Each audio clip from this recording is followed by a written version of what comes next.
have tried to give you a very rapid summation of a remarkable life that's covered half a century and extraordinary contributions to the literature in a field that has been plagued by lack of documentation and sometimes a great deal of sloppiness or bad historiography.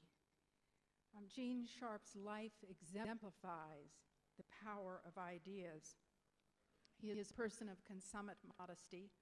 I have not consulted with him on these remarks because he would have discouraged me from telling you 90% of what I've told you. His thoroughness and systematic scholarship in the field has laid a base on which all of us can build. He has invigorated and emboldened the work of many individuals. Bernard Lafayette and I came out of the Student Nonviolent Coordinating Committee. Individuals like us who've been working for 40 years, they're countless. It is impossible to count the number of people around the world whose work has been informed and shaped and guided by Gene scholarship. It now falls to us to build on his work, to do a better job of documentation, and to use his knowledge to strengthen the field. It now falls to us to work with policymakers to understand the field of nonviolent struggle. Diplomats are not trained in this. Foreign service officers are not trained in this. A demonstration is not a riot. The news media are not educated on this. There's a tremendous amount of work that can be done and must be done, but we have a lifetime of Gene Sharp's work with which to build. And we also have the job of socializing the young to reject violence as problem solving. Violence does not solve problems. It solves nothing.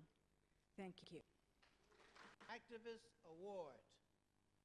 On behalf of the participants gathered at Celebrating Nonviolent Resistance International Conference, we hereby honor Mr. Luis Botero for his commitment to promoting and engaging in nonviolence as a means of ending conflict and oppression. Bethlehem, Palestine, December 27th to 30th, 2005. Palestinians, as you have now been exposed to, are seriously engaging in nonviolent resistance across Palestine. And the two main struggles are against the wall and against the expansion of settlements. During this uprising, we have had over 4,000 Palestinians killed by Israeli military and settler actions. We honor them all tonight. But specifically, in the name of the conference, celebrating nonviolent resistance, tonight we would like to honor those martyrs that have fallen in direct nonviolent confrontation against the apartheid wall that is being built around us, putting us in prison camps. Muhammad Bidwan from Biddo.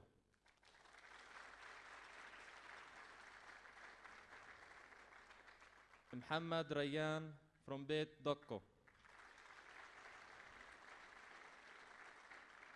Zakaria Eid from Biddo. Diya Abu Eid from Biddo.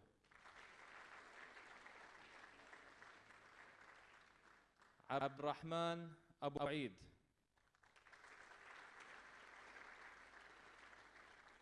Hussein Alayyan.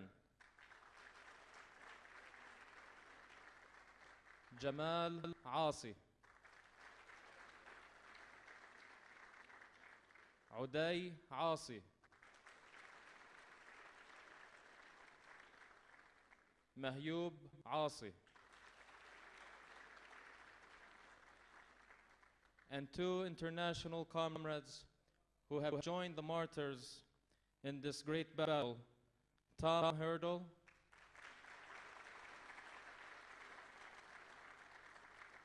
and Rachel Corey.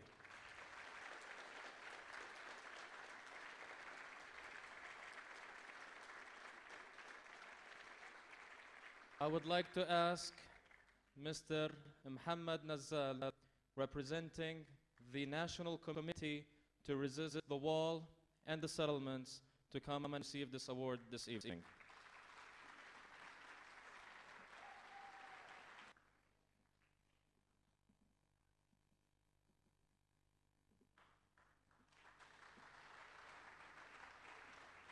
I didn't know I was going to get this award until about 2 days ago. I never thought in my life I was going to get this kind of recognition. But you know, in Colombia we say, músico, poeta y loco, todos tenemos un poco. Meaning, we all have a little bit of a musician, a little bit of a poet, and a little bit of crazy. And sometimes I think that my crazy part is probably too big. But even though it's true that I never thought I was going to get this kind of recognition anywhere, but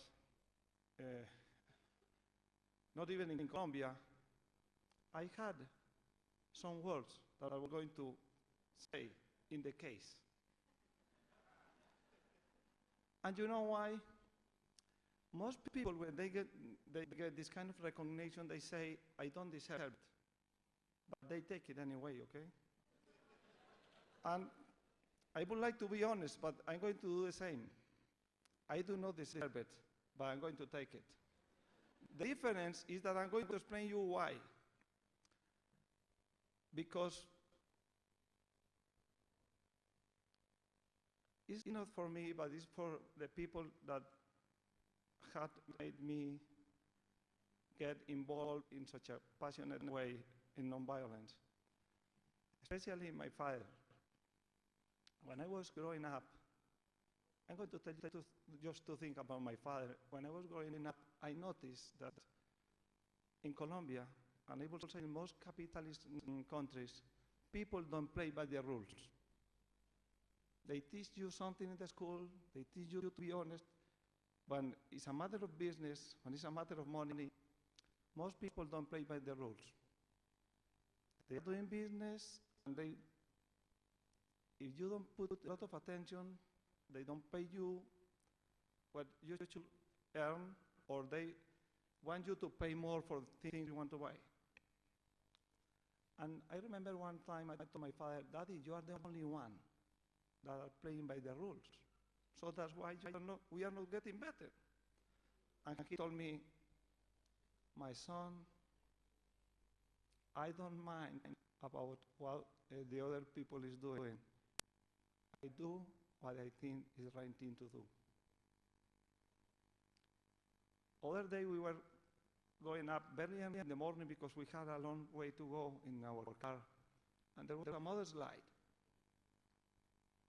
And instead of looking for a way we can avoid the mudslide and continue our road, my father went 2 hours back to the city. He went to look for a radio station, and he asked the people to inform all the other people not to take that road, so there would be no problems. Anytime that we were going for any road and there was a road or something, he will stop outside, take the road out, on our cars to do it, and he will continue. And I always thought that if someday, my father is already dead, he died in 1991, and when he died, I thought that my country, my city should have given him an award. So that's why I thought if I ever get an award in this city, I will say that I do not deserve it, but in the name of my father, it was too little, too late. So I want to tell you that for me, today, this is too much, too soon. Thank you very much.